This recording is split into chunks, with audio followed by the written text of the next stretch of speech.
ubusin ang budget ng Pilipinas sa korupsyon. So yan lang yun. Ang ginagawa nila, sir, sa totoo lang. Meron ba kayong nakikitang project? Wala. Diba? So ibig sabihin, wala na silang ibang objective para sa kanilang pagkaupo dyan sa administrasyon, kundi mamalitika. And ang end goal nila is perpetuation in power. Sinabi ko na yan noon pa. And paano nila gagawin yon? Ay syempre ubusin nila yung kaban ng bayan sa korupsyon. Kasi kung talagang seryoso ang ombudsman sa pag-iimbestiga, imbestigahan nila yung laptop corruption scandal ng Department of Education. Nandoon si Zaldico. At alam ko yun dahil gumawa kami ng sarili naming investigation sa loob ng Department of Education. Pwede na. Okay. Hello. Hi, ma'am. Ngayong hapon. We begin?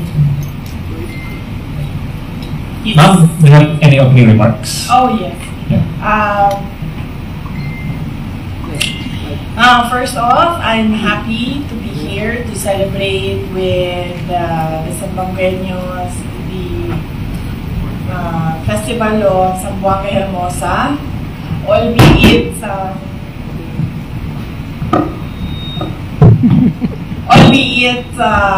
a day or two late, but still we are happy and blessed that we are able to celebrate their festival, and we are able to pray with them for Zamboanga City, Mindanao, and the entire country. And I'm happy to have attended the turnover, the ceremonial ribbon cutting of the library of Universidad de Zamboanga, and witnessed the art exhibit of Tats Lee, and of course meet Albert, our weightlifting future Olympic champion for the Philippines. So yes, it's truly a day of good news and happy news for Zamboanga City and the Philippines. First question, myself, Darawan Jimenez. Mike, please.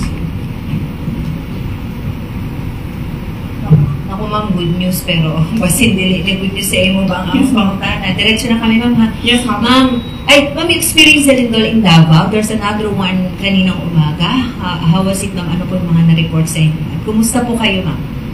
Okay lang ako. Ang na-experience ko is yung okay lang ako. Ang na-experience ko is yung lindol noong Friday, October 12. Yung dalawang lindol na yung isa sa umaga around 9:40 something, closer to 10 o'clock. And then yung isa naman on the same day, Friday, is yung pasado alas 6 ng gabi na lindol. At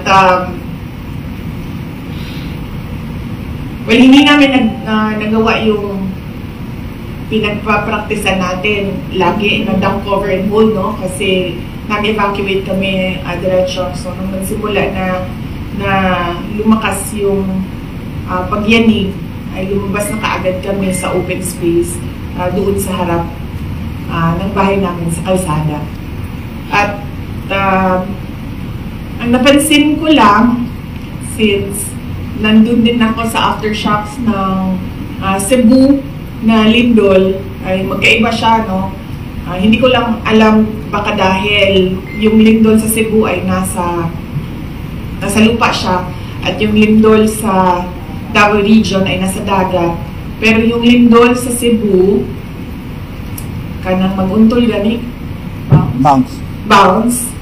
in Tagalog ay Talbog? Tumatalbog. tumatalbog. Yes, tumatalbog yung pakiramdam mo. Yung sa Davao City naman na lindol ay left side to side siya. Side to side yung kanyang shaking. No?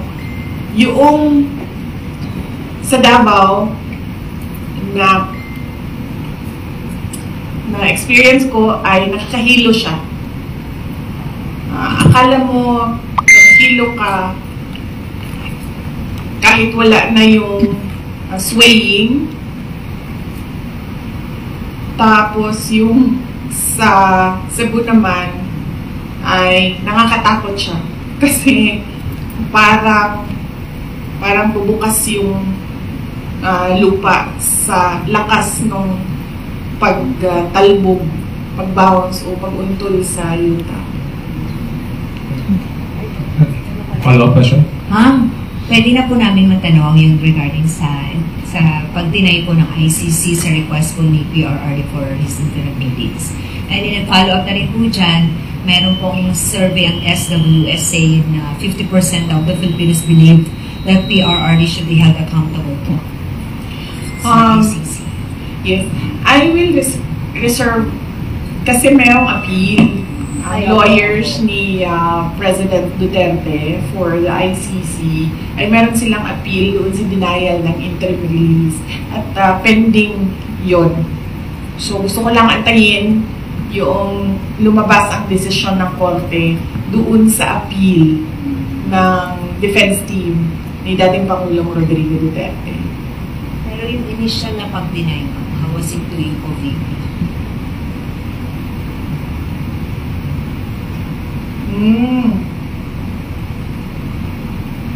Ano ba sinabi ko na sa statement ko? Wala pa naman ako nag-statement dati about sa interim release, no? Pero inaantay ko lang kasi talaga. Gusto ko lang talaga antayin kung ano yung decision nila sa appeal noong defense team. Your thoughts na lang po doon sa SWS survey? If you have any comment on that po. Well, assuming na truthful and faithful yung data doon sa survey, it is not useful dito sa ating bansa dahil hindi naman dito sa bansa natin nangyayari yung kaso. So, I guess that is for the ICC court to think about if at all pinagbabasihan yan nila. Kasi kung ano-ano na lang yung hindi ko pala mag-comment sa ICC. So yun, not useful for the Philippines since hindi naman dito nangyayari yung trial ni Pangulong Duterte. Jace, one more on that please. Ma'am, yung reso po ng Senate, ma'am, yung supporting the house arrest of the former president po. Yes, nagpapasalamat ako sa mga senators natin sa kanilang resolution about the house arrest for former President Duterte dahil yun din ang pakiusap noong defense team ni dating Pangulong Rodrigo Duterte na siya ay mabigyan ng interim release at ang setup nun ay parang isang house arrest at yun din ang sentiment ng karamihan for humanitarian purposes dahil he's an 80-year-old ailing and frail person. No, it is, as I said, cruelty for the ICC to keep on detaining him inside the detention unit where he is not given 24 hours bedside care. Next question. Kami sa mga TV5. Related lang, ma'am, dun sa ICC. Ma'am, because of the denial of the interim release, nagpe-prepare din ba tayo na baka sakali doon na po magpusko ang dating Pangulo? Ano po yung magiging plano ng pamilya? Oh yes, oo. Kahit naman wala pa yung desisyon ng interim release, no, ay napag-usapan na ng family na na merong pagpapalit-palitan ng pagbibisita doon sa kanya sa detention unit. So, meron ng mga relatives on deck at merong scheduling sa kanilang pagbisita. So, ma'am, basically visit lang talaga. So, there's no chance for him to, alam mo yung typical Filipino Christmas na may salo-salo, makakasama yung pamilya. So, it's not gonna happen. Hindi, kasi sa Christmas and sa New Year sa kanya, hindi. Kasi hindi makapunta lahat na relatives doon sa Hague. So, ang naka-schedule for Christmas and New Year sa kanya is si Veronica, si Kitty, at si Mila. Ma'am, another na lang din po about the ICC. It was mentioned po in the decision that they released na naka-apekto raw po yung mga naging statements po ng family ni dating Pangulo, particularly yung mga naging statement niya raw po at ng inyong kapatid. Any comment on that, ma'am? Yes, I have a comment on that, but I really want to wait for the decision on the appeal para maisa na lang natin yung comment ko. Same topic? Ibang topic or... Yes. Other kailangan. others po. Other next question, Mr. O.J. Rosalado, Millionaire News Channel. Uy, Mike. yung pakisabi dyan sa opisina ninyo na ayusin naman nila yung picture ko. Yung picture na gamitin nila, yung maganda ako, yung pangit ako. Wala naman akong pakialam kung anong sasabihin ng inyong outfit about sa akin. Basta paniguraduhin lang nila na maganda yung picture ko. Sige ma'am, makakarating po. Bakit yung mga kalaban ko, magaganda yung mga picture na ginagamit nila? Bakit pangit yung picture na ginagamit? Sana yung mga tiga-Office of the Vice President. Padalhan nyo nga ito siya ng mga magagandang picture ko para yun ang gamitin nila. Please lang. Sige lang. Di ba, ma'am? Napansin mo yun, ma'am? Yung kalaban ko, maganda yung photo, tapos ako, pangit yung photo. Eh, ang katotohanan naman, mas maganda naman ako doon sa kalaban ko, ma'am. Ano sana ma'am? Sige, Ha? ano sige pagawas? Yung sino ba kausap ko doon sa bilyonaryo na nakanganga ako, JC. Ano yung photo na yun? Ayan, si JC. Alam niyo yung JC, yan. Okay. Ma'am, related dun sa appeal ma'am, may panibagong evidence ba kayong sinubmit sa ICC dun sa appeal? Sorry, hindi ko alam. Kasi hindi na-discuss yung abogado sa akin kung ano yung laman ng appeal. Ang napag-usapan lang namin is merong appeal. Would you know kung sa pre-trial chamber ba or sa appeals chamber yung appeal? Appeals chamber. Appeals chamber? Yes. Any other topic? Any other question? Follow up on ICC? Kami. Ibang topic. Ibang topic.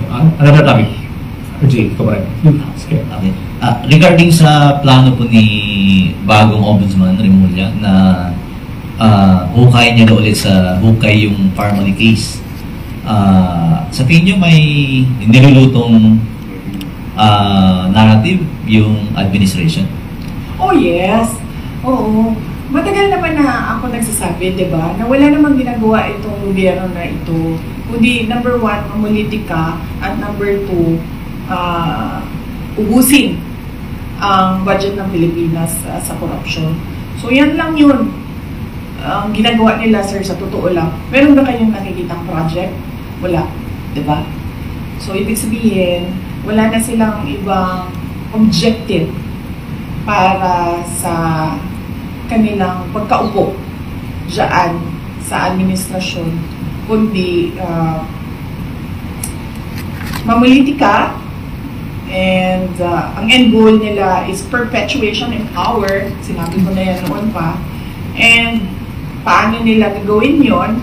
Ay syempre ubusin nila yung kaban ng bayan sa korupsyon. Kasi kung talagang seryoso ang ombudsman sa pag-iimbestiga, imbestigahan nila yung laptop corruption scandal ng Department of Education. Nandoon si Zaldico. At alam ko yun dahil gumawa kami ng sarili naming investigation sa loob ng Department of Education noong ako ay Department of Education Secretary. May I just say na merong confidential funds na pumunta doon sa paghahanap ng ebidensya sa investigasyon na yun. Ano po naging involvement ni Saudi po dun sa DepEd, sa laptop? SunWest ang contractor ng laptop doon sa DepEd. Next question, please pili kasi ngayon, ABS-CBN. So bakit, wait lang, di pa ako tapos pala. So bakit specific yung pag-iimbestiga? Bakit hindi iniimbestigahan lahat ng corruption scandal? Bakit kinokontrol yung kwento sa corruption? Bakit hindi nilalabas lahat nung mga insidente o mga gawain o mga eskandalo sa korupsyon? Bakit pinipili? Kaya natin nasasabi lahat na merong controlling the narrative ay dahil pinipili nila kung ano yung gusto nila imbestigahan. At kung napapansin nyo, kapag medyo tatamaan na o merong tatamaan o tatamaan na talaga ang Office of the President, ang administrasyon sa investigasyon, ay biglang namamatay yung investigasyon. Kung nawawala, kung nalilibing, kung nalulubog yung investigasyon. So, ibig sabihin, meron talagang pag-control sa kwento. Alright. Buenas tardes, ma'am. Yeah. Is it true that the family of the blogger who posted a picture of PBBM captioned headshot approached you and is asking for help, but you allegedly turned them down? No, ma'am. I never received a request for help from the family of the blogger. And it's highly unlikely, ma'am, for us to say no, because if it's this is a matter of legal assistance, ma'am, no, because there is a case. So usually we refer it for legal advice kung meron ng abogado. So very unlikely na humindi yung Office of the Vice President. Kasi ang protocol o ang SOP namin sa opisina na kapag merong lumapit ng tulong at example, pag-assess ng tao, legal problem siya, ay hinahanapan siya or pinapartner siya sa kung sino yung abogado na pwedeng magbigay ng legal advice. Next question. Another issue po, okay lang po. Okay. Former President GMA proposed the bill expanding or giving additional duties and responsibilities to the Vice President. Would you say na kulang pa ang existing duties po ninyo as VP? Meron pong bill, House Bill, si dating Pangulong Gloria Macapagal Arroyo of an OVP charter. Doon sa charter, kung makikita ninyo, nakalagay lang doon yung institutionalization ng mga units sa opisina ng pangalawang Pangulo at nakalagay din doon ang organizational structure. Kasi pagpasok namin, ma'am, ang nangyayari, bago lahat, lagi, walang institutional memory ang Office of the Vice President. So bago siya lahat lagi. Pagpasok ng bagong Vice President, bago ang opisina, bago ang structure, ang HR structure niya, bago ang mga units. So ang ginawa namin, ma'am, para merong continuity sa lahat ng mga Vice Presidents ay ginawa namin ng charter.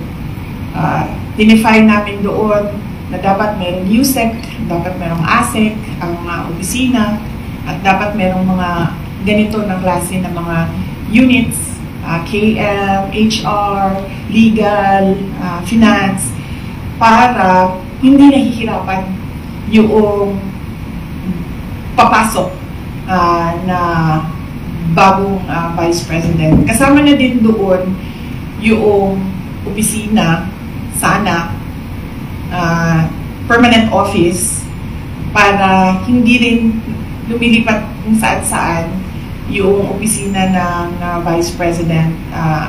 Ang pinakauna doon is that para alam ng mga tao kung nasaan ang Office of the Vice President. At pangalawa, para hindi palipat-lipat yung mga personnel ng Office of the Vice President kung saan sila titira. Dahil din kung saan nililipat sa kagustuhan ng Vice President kung saan siya ililipat. Nakalagay din doon, of course, yung security unit na naging controversial sa aking termino. At well, yung OVP, him namin, at mga iba pang mga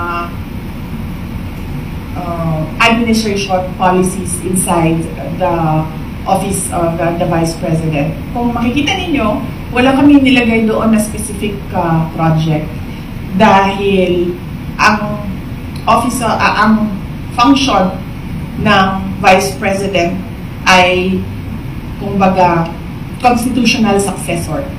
Yun lang ang only function ng Office of the ng Vice President. Pero sa atin, traditionally, ang Office of the Vice President ay binibigyan ng budget for the Vice President to decide on what his or her projects are, and then they can implement projects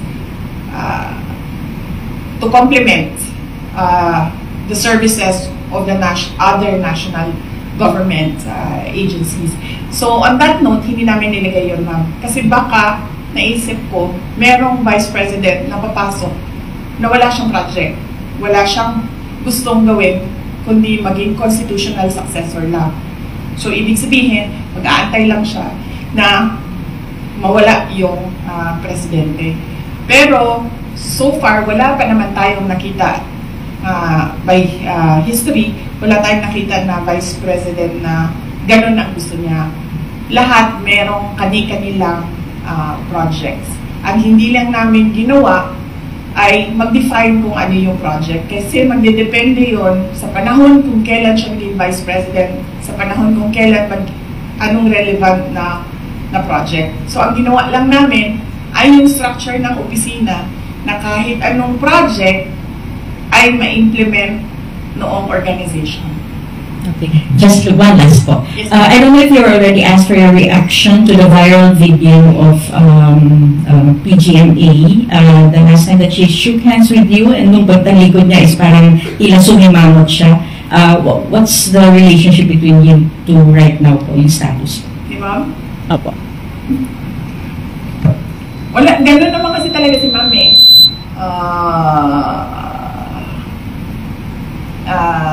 Hindi lang sa akin, nakita ko na rin siya, ganyan siya sa ibang tao.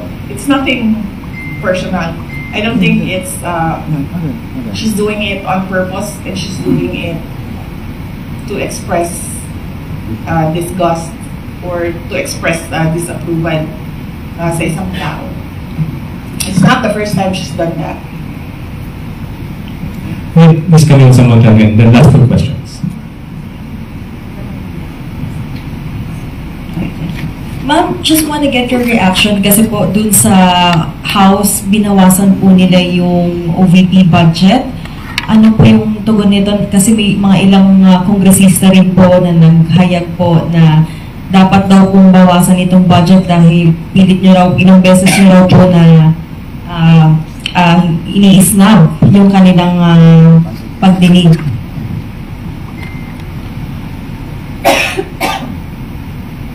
Isang beses lang ako hindi pumunta. Sa plenary, 2 beses. Sa plenary, 2 beses ako hindi pumunta sa kanila. But beyond that, as early as August, I think August 15, nung tinanong na ako kung ano yung expectations ko sa budget hearings, sinabi ko na ang expectation namin ay bawasan nila ang budget of the office of the Vice President. Dahil sinabi ko at the time, it's the same administration, it's the same Speaker of the House of Representatives, and it's the same set of characters. So at that point, tama nga ako sa sinabi ko noong August. Hindi man siya nakakagulat. Hindi na ako nagugulat sa House of Representatives. Last two questions. Sorry, baka pwede niyo pong sagutin yung sinasabi ng iba, especially Congresswoman Lima saying that you're a brat. You might like to address that comment of her po? Oo. Kasi hindi ka nga daw po sumipot sa budget. Oo. Ang administration, and that is led by Malacanang Palas, ang Makabayan, ang Akbayan, members of the Liberal Party, yung mga pink and yellow, and sabihin na lang natin yung 6th category, all others. Meron yan silang narrative about Inday Sara. Kung napapansin nyo, paulit-ulit lang yan na sinasabi nila. Kung ano yung, at pansinin nyo din, kung ano yung lumalabas sa bibig ng Malacanang Palas, susunod yung kanilang online service providers sa news. Whether it be fake news, bloggers, totoong news, or trolling, pare-pareho yung narrative nila. At pansinin nyo, lahat ng lumabas na mga articles, isa lang yan. Sinasabi nila, number 1, pro-China. Number 2, brat. Number 3, Lucaret, crazy. At number 4, nakalimutan ko yung isa. Ano yung isa, ma'am? Ulit-ulit lang yan sila eh. At confidential funds. Ilustay. Yan. Pro-China, brat, Luka-Luka, at confidential funds. 4 lang yan. Pansinin nyo, inuulit-ulit nila yan. Hoping siguro na one of those will stick sa image or sa reputation para makasira sa akin. So, hindi ako nagtataka na magsasabi ng ganyan si Leila de Lima. Yung word na brat, ginagamit nila lagi yan. And more than that, hindi naman kasi parent ang House of Representatives for them to say kailangan disiplinahin ang Vice President. Dahil sa totoo lang, ang tawag nga natin sa kanila mga buaya, di ba? Ganun yung general perception for all members of the House of Representatives. So wala silang moral ascendancy over the office of the Vice President. But going back, that's a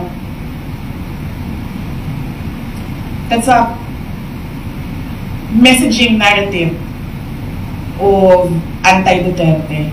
No, not anti-Duterte. Anti-Sara Duterte. Messaging narrative nila. Nasa message board yan nila sa mga anti-Sara Duterte. Yan, paulit-ulit yan sila. Pro-China, Luka-Luka, confidential funds, at Brat. Ang problema kasi sa messaging nila, hindi ko na lang sabihin kasi baka matuto sila sa akin. No? Ayoko pag sinabi ko, then matuto sila, and then mag-isip sila ng bago. Huwag na. Last question. Sa narrative by anti-Sara Duterte groups.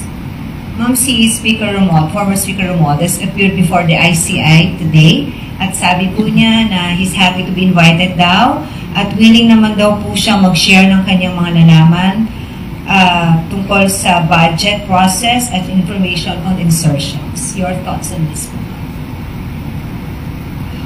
Wala na, hindi ko na siya iniisip, ma'am.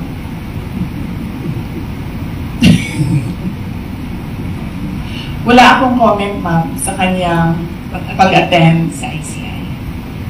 Sa ICI. Relevant pa rin ba yun? Or do you believe with integrity of the ICI?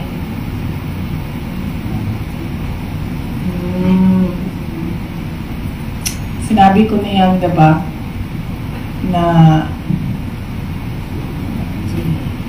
ang ginawa lang kasi ng Pangulo noong tinamaan siya ng sarili niyang speech na mahiya naman kayo at nagalit yung mga tao, ang ginawa lang niya ay magpalit ng House Speaker at ng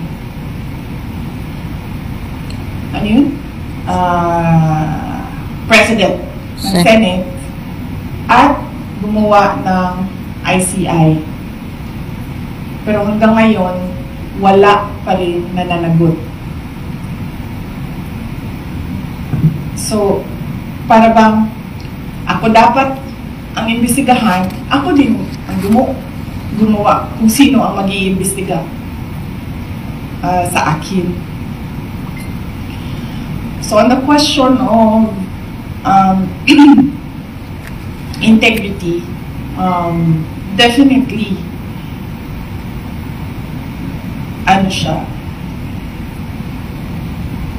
hindi siya reliable dahil ang Pangulo din ang gumawa. And again, going back to Mr. Billionario, bakit Billionario yung pangalan ng meron na yung mga billion dyan sa kumpanya ninyo. Ayan. Sabi ni Mr. Billionario, sabi mo, sir? Controlling the narrative. Yes, controlling the narrative. So, thank you. That wrap up sa question. Pinagbiyahe mo ako ng ganito kalayo. Kasi up mo lang ako ng... Okay, ma'am. Next question. Just Mr. Kainin na. Ma'am, thank you for accommodating for more of our questions. In relation dun nga sa corruption issue, marami po mga negosyante ang nag-express ng kanilang concern because maaring nakakaapekto nga raw ito sa image ng Pilipinas at yung trust confidence ng investors. Ano po yung masasabi niyo dito? Dahil eventually, of course, it will affect the economy. Yes, ma'am. Totoo yan. even before this corruption scandal, one of the, we can say siguro, top 3 reasons why investors do not put their money in the Philippines is because of corruption. At that time, di ba, ang reklamo lagi ng mga investors, mahirap kumuha ng mga dokumento, permits, o kung ano man yung mga kailangan pa nila para mag-invest dito sa Pilipinas. Dahil ang dami daw humihingi. Bawat opisina, up to the barangay level, from top to bottom, merong humihingi. Yan din ang isa sa mga rason kung bakit tayo naunahan, diba, nung ibang mga kapitbahay natin dito sa Southeast Asia. At yan din yung rason, isa sa mga rason ng mga investors kung bakit sila pumupunta na lang doon sa Thailand or pumupunta sa Vietnam. At meron na ngayon, iilan, marami pumupunta sa Bangladesh because nakakaapekto yung corruption sa competitiveness ng isang bansa. Yung corruption complaint ng foreign investors and even domestic investors, hindi yan ngayon lang. Malamang kung noon ang nangyari, malamang kung noon napapaisip pa ang investors na o sige, tingnan natin ang Pilipinas. Ngayon, after the corruption scandal of the administration, hindi na sila at all naglalagay o nag-shortlist ng Pilipinas. Siguro automatic na yun na let's not think about or include the Philippines. Kung dati pinag-iisipan pa tayo ng mga investors, ngayon hindi na. Pero yung corruption na yan, nandyan na yan. Complaint na yan ng mga investors dati pa. At bakit ko alam? Dahil naging mayor din ako. Nung mayor ako ng Davao City, syempre, ang gusto namin na pumasok na pera sa Davao City ay yung galing sa labas, di ba?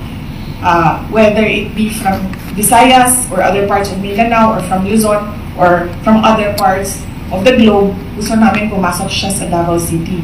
At pag napapansin namin, pag kinakausap namin yung investors, meron kami sa Davao City, yung Davao City Investments and Promotion Center, DCIPC namin. At pag napapansin namin na hindi pumupunta, tumitingin, tapos hindi na bumabalik, or nag-a-attempt mag-open pero hindi natutuloy, pag tinatanong namin, yung merong researchers yung office na yon, nag-i-interview sila, isa doon sa mga sinasagot, corruption. Kasama doon ang cost ng investment. Tubig, kuryente. Sunod dyan ay connectivity. Sabi nila, masyadong mabagal ang IT infrastructure ng Pilipinas. At nandoon na, dati pa, yung corruption. Kaya sinasabi ko, noon, kinoconsider tayo, ngayon, hindi na talaga. Dahil sa ginagawa ng administrasyon. Ma'am, amidst the situation that we have now, like, yung mga issue ng corruption, rallies here, there, yung kanya-kanya ng air ng grievances or disappointment ng mga Filipino, as Vice President, ma'am, what else could be done? I mean, there's ICI, and ang dami na nagrarally. Ano bang pwede pang gawin, ma'am? Alam mo, ma'am, as Vice President, akala ko Vice President. As Vice President, sa amin, ma'am, when we talk about it, because lahat naman tayo merong constitutionally protected freedom of speech and expression. And we talk about it because that is the essence of democracy. Walang good governance, walang demokrasya kung hindi nakakapagsalita ang mga tao kung ano yung katotohanan na nakikita ng sarili nilang mata. in the hope na yung gobyerno makikinig. Kasi ganun dapat yun, di ba? May feedback ka dapat sa mga ginagawa mo. Para, number one, nakukorek mo yung sarili mo. Number two, responsive yung ginagawa mo. Number three, relevant siya sa bayan kung ano yung ginagawa mo. Pero, wala naman, hindi nagkukulang yung mga tao sa pagsasabi kung ano yung mali. Nagkukulang yung administrasyon sa pagtugon doon sa mali. Mr. Billionario, sino may-ari ng Billionario? Hindi ko na lang. Hindi mo rin alam. Kasi natataka talaga ako. All the names, no? Business is the Billionario. business. Ano yun? Pampaswerte? Kasi may swerte sa pangalan. Ano? Pinungso yung pangalan ninyo. Okay. Any more Yes. questions? Ma'am, ikaw ma'am, wala kang tanong sa akin, ma'am. Ang layo ng biyahe namin lahat yun nila ba? Tapos wala kang tanong sa akin. Ma'am, wait. Magtanong ka, ma'am. Miss Queen. Yes, ma'am.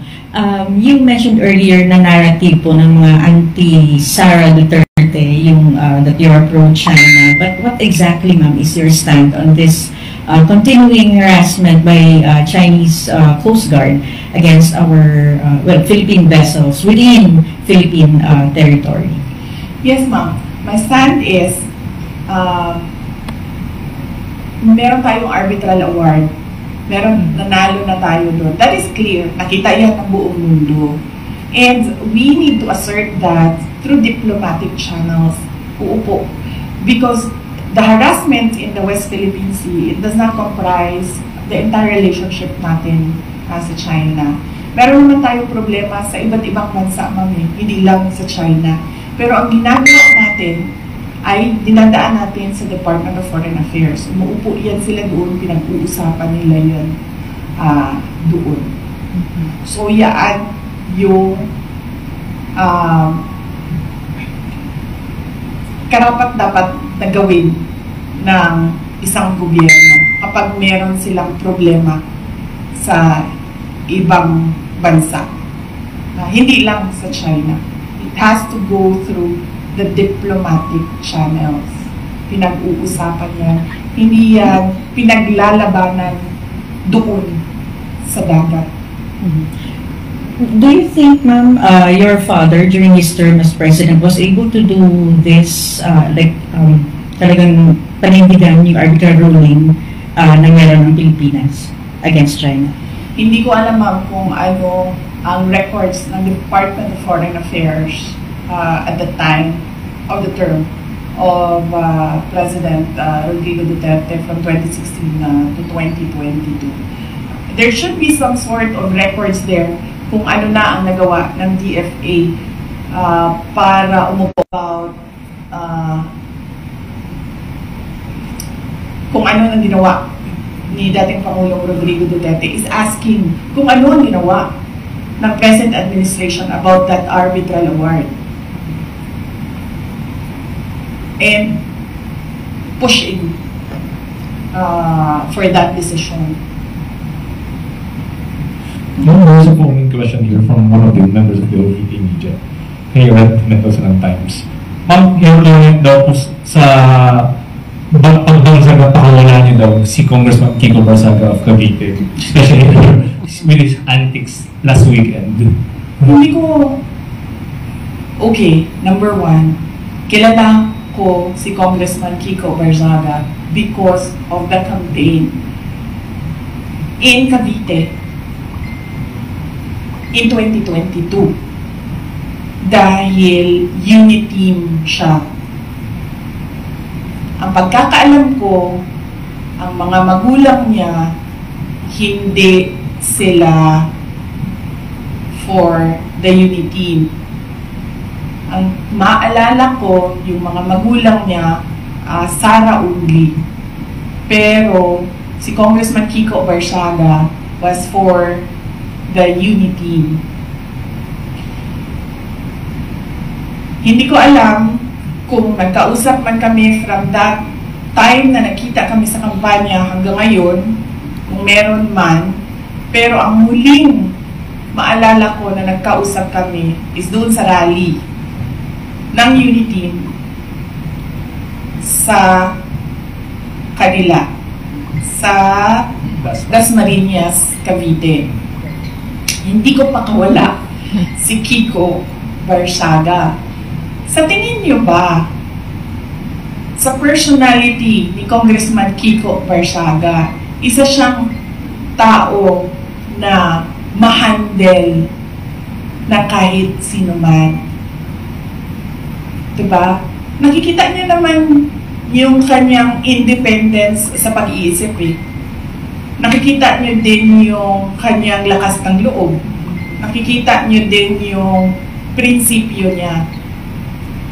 Ang example ko na lang dito ay, unang-una, yung mga magulang niya, hindi Unity yun ha, si Kiko Barsaga Unity. Hindi yan nakikinig sa mga magulang niya, ibig sabihin. Diba? So bakit yan makikinig kay Sara Duterte? So no, I do not control Congressman Kiko Barsaga. He is his own person, he has his own principles, and he has his own free will. And there is nothing wrong at all with what he is doing because, as I said, tayong lahat, we are covered by the freedom of speech and expression. Unfortunately, meron tayong administrasyon na hindi nila matanggal. Niyo po, Philippine Star, ma'am. May hapon. May number, sir. May ikakalakas pa rin po kayong lindol sa Pilipinas kaysa ba sa lindol sa nangyaring skandalo ng corruption, ma'am? Huwag naman sana, sir. Huwag.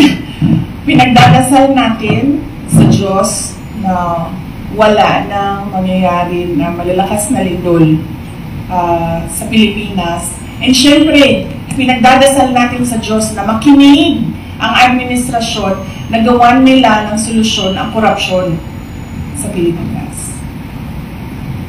Arson. Ma'am, may mga Let's give chance to others. That's not all, right? Yes, ma'am. Yes, magandang hapon. Finally.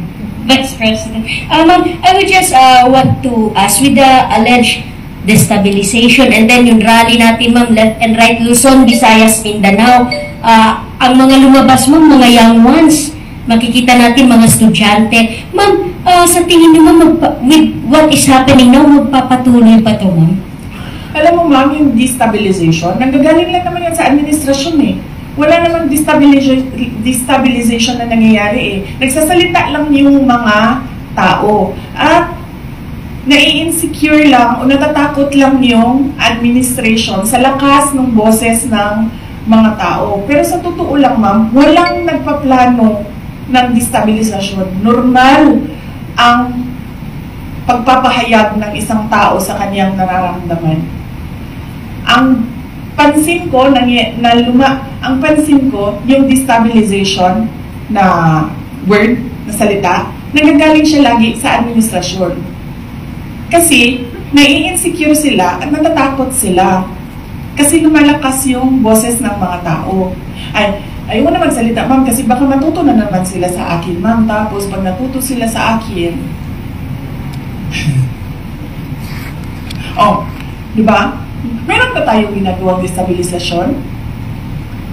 Meron bang mga tao na nagmi-meeting na nagsasabi na Makabayan, yes. Number 1. Yan talaga ang vision ng Makabayan. Pabagsakin ng gobyerno kasi gusto nilang mag-take over. So kung meron man grupo na nagmi-meeting para pabagsakin ang administrasyon ng gobyerno, Makabayan yun. Wala nang iba. Lahat ng iba dyan, wala nang meeting yan. Nagpapahayag yan sila ng nararamdaman nila ng galit sa pangyayari. Wala yan silang sinasabing iba na oust or ano bang tawag dyan, paggawa ng masama sa presidente o panggulo sa gobyerno. Wala. Nagsasalita lang yan lahat ng mga tao ng kanilang, nagsasabi lang sila sa galit nila. Tayo pala, kasama na ako doon, no? Nagsasabi lang nga kami. Tayo, sa galit natin. Last question. Okay, final on my end po. Vice President, ang init ngayon ng flood control din. Kung halos Luzon, Visayas, and Mindanao din gusto nilang ipa-check, no? Sa tingin niyo, aside from the flood control, ano pa ang mga dapat sigurong tingnan o i-check aside from these flood controls? Thank you.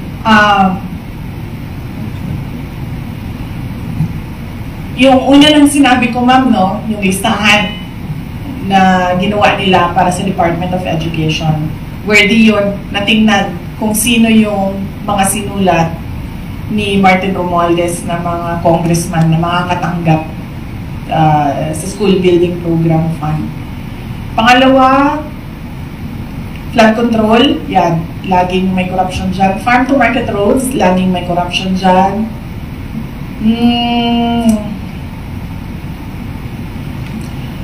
Yung pagsira ng highway, ma'am, bagong highway sirain, tapos sementohin natin ulit. Reblocking. Anong tawag doon sa ganun? Road reblocking. Reblocking. Road repairs? Reblocking. Road reblocking. No? Ang tawag dyan? Oh, yan, ma'am. Nakikita ko yan lagi, ma'am. Sa highways, kahit sa Mindanao, non-stop. Every year. Ayos, sirain, ayusin, sirain. Yan. Last question. Marcel. Ma'am, kasama sa pagpapahayag ng kanilang galit na ilang grupo ng panawagan ay Marcos resign. Do you share the same sentiment? No, ma'am. I never said Marcos resign. Ang sinabi ko, ma'am, unang-una, magpa-drug test siya. May challenge na siya galing kay Attorney Vic Rodriguez. And that is a hanging open challenge na hanggang ngayon ayaw niyang gawin. Na sinasabi ko, that is a betrayal of public trust because when you are president or vice president, you consecrate yourself to the service of the nation. Ibig sabihin nun, ibibigay mo na yung sarili mo sa bayan. Ibig sabihin nun, yung katawan mo, hindi na yan sa iyo sa bayan na yan. Yung pag-iisip mo, hindi na yan sa iyo sa bayan na yan. Therefore, pag sinabi ng bayan na magpa-drug test ka, hindi ka pwedeng magsabi ng hindi. And therefore, that is betrayal of public trust. Pangalawa, yung pagpirma niya ng kaduda-duda na budget. That is a culpable violation of the Constitution. Yan ang sinasabi ko, nasagutin niya, na hindi niya sinasagot. Ang ginagawa nila, naghahanap sila ng mga tao na aatakihin nila para nakakalimutan yung tanong sa kapasidad ng Pangulo na maging leader. So hindi niyo rin supportado, ma'am, yung panawagan ng ilang grupo na Marcos Never resign? ask him to resign. That is a pointless call, ah. Hindi magre-resign yan. Nakita niyo ba yung tatay? Ilang taon yun? 20. Ilang years yung senior? 20 years? 20. Oo. That is a pointless call, ah. Tingnan niyo yung DNA niya na ayaw yan umalis ng pwesto. So, Marcos resign is a pointless call. That is why I am asking him to do his job. Of which, of course, alam na nating lahat na hindi niya ginagawa. Okay, thank you so much, ma'am. Last. Wala na kasi tayong gagawin pagkatapos nito. Ano mo gagawin natin pagkatapos ito? Wala na, di ba? Ay, meron pa pala. Ano oras natin? Akala ko mag-misa na after. Di ba 5:30 yung misa? Okay. Sige. Regarding lang po sa proposed budget for 2026 ng OVP, with the project or program, will the project or program of OVP here in Zamboanga City, kung meron din po, be effective if ever mabawasan o totally tanggalin po nila ang budget for OVP sa 2026? Yes, ma'am. Antayin ko na lang yung sagot mo. Sasagot ako, ma'am, pag nakita natin kung ano yung budget ng Office of the Vice President sa GAA, doon sa batas na. Kasi, ngayon maghihiring pa ang Senate sa GAB, sa General Appropriations Bill. So, tapos mag-bike pa yan. Tapos, pipirmahan pa yan. So, hindi natin alam kung ano talaga yung totoong budget ng Office of the Vice President kung hindi natin nakikita yung GAA. Pero since expected po, parang na-expect nila na talagang babawasan nila yung budget for OVP po, ano yung mga nakikita niyong possibilities if ever po? Merong posibilidad na wala talagang project at merong posibilidad na kung ano yung nandiyan ngayon, bawas na yan galing sa kung ano yung kalakihan ng beneficiaries from 2024. Lumiit na yung beneficiaries for 2025, pero the same pa rin yung projects. OVP Satellite Offices, Disaster Operations Center, libreng sakay, pagbabago a Million Learners and Trees Campaign, Magnegosyo Taday,